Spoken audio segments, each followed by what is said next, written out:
Welcome everyone to today's Wisdom Discourse. In this explainer, we're unpacking an absolutely profound source of ancient spiritual wisdom. We're talking about the monumental legacy of Acharya Umaswamy.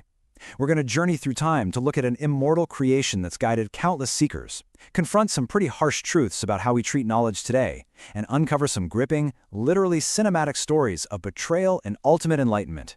It's a fascinating deep dive, so let's just get right into it. Here's our roadmap for today's spiritual awakening. We'll start with Umaswamy's immortal creation, then look at the agony of neglected scriptures.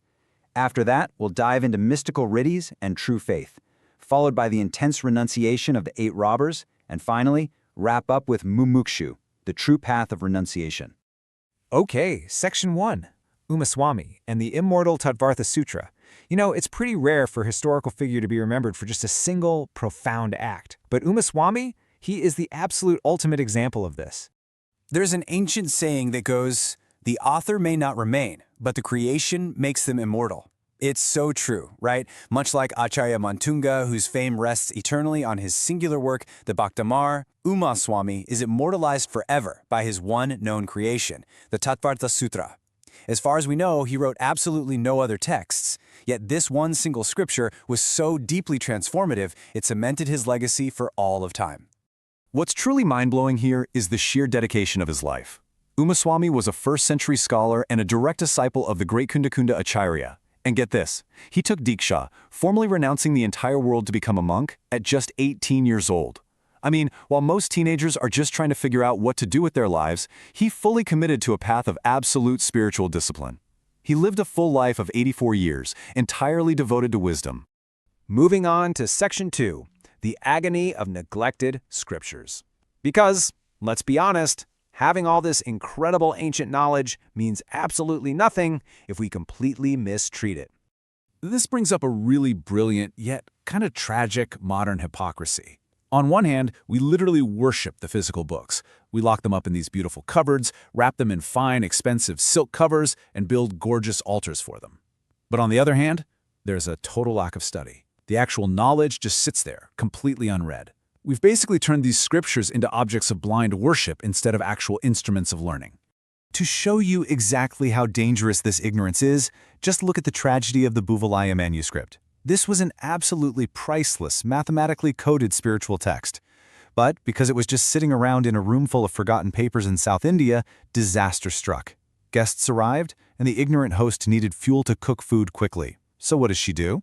She simply grabs a handful of papers from the room, tosses them straight into the stove, and literally burns pages of invaluable ancient wisdom just to light a fire.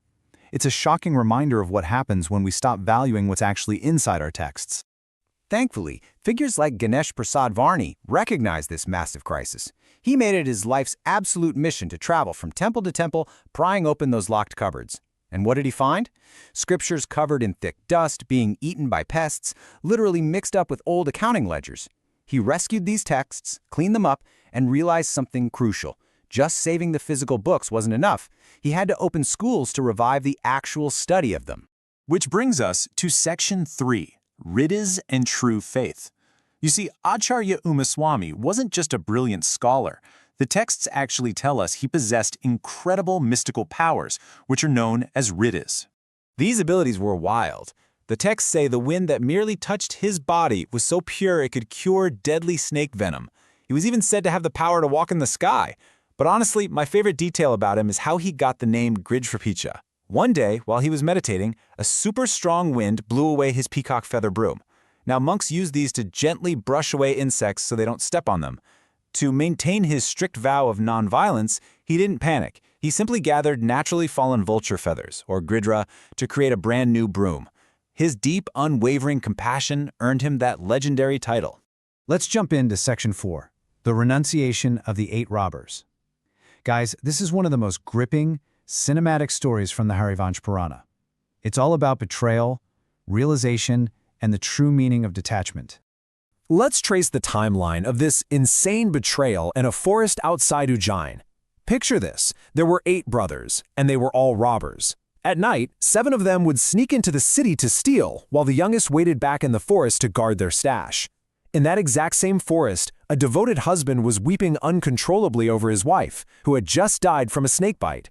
Around midnight, the youngest robber watches in awe as a meditating monk uses his riddhi to miraculously cure the wife's poison. But by dawn, tragedy strikes. The youngest robber walks over to test the couple's bond, and instantly, the newly revived wife becomes completely infatuated with the handsome young robber. She entirely forgets the devoted husband who just hours ago was willing to die right alongside her. And here is where it hits the intense climax. The treacherous wife actually asks her husband to bow down in prayer to the monk. As the devoted husband lowers his head, the wife raises a sword to execute him. I mean, no way, right? But the eighth robber, who had zero intention of causing a murder, lunges forward and catches the literal blade with his bare hand. He loses a fingertip in the process, but he saves the husband's life. Totally disgusted by the terrifying illusion and the sheer fickleness of worldly attachments, the robber just lets the treacherous wife go. This single, shocking act of violence sparks an incredible spiritual awakening. When the seven brothers return, the youngest shows them his bleeding hand and tells them the whole story, proving once and for all how utterly futile worldly love and greed really are. Right then and there, all 8 robbers abandon their stolen wealth and take diksha, becoming monks. And get this, years later, these very same monks cross paths with that betrayed husband and his wife. Hearing the monk's testimony of that fateful night finally awakens the couple as well, inspiring them to renounce the world too. Talk about a full circle moment. Now for our final segment, Section 5, Mumukshu, the Path of Renunciation. Let's bring this ancient narrative right back to your everyday life and redefine some deeply misunderstood concepts. First up is the concept of sheshan. Now, a lot of people think this just means, spicing up last night's kitchen leftovers, but actually, sheshan is the pure, untouched food intentionally left behind from a monk's vessel right after they've accepted a meal. It's considered a blessed remainder, deeply representing contentment and the absolute purity of giving. So let me ask you a direct question, and this is drawn straight from a legendary interaction involving Shrenik Maharaj. Is your city settled, or is it ruined? Think about that.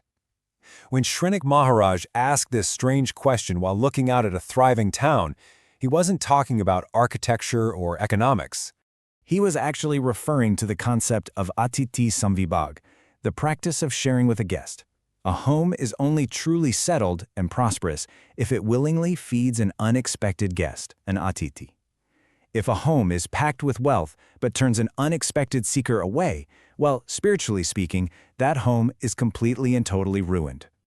This brings up an absolutely crucial point about how we define our spiritual goals.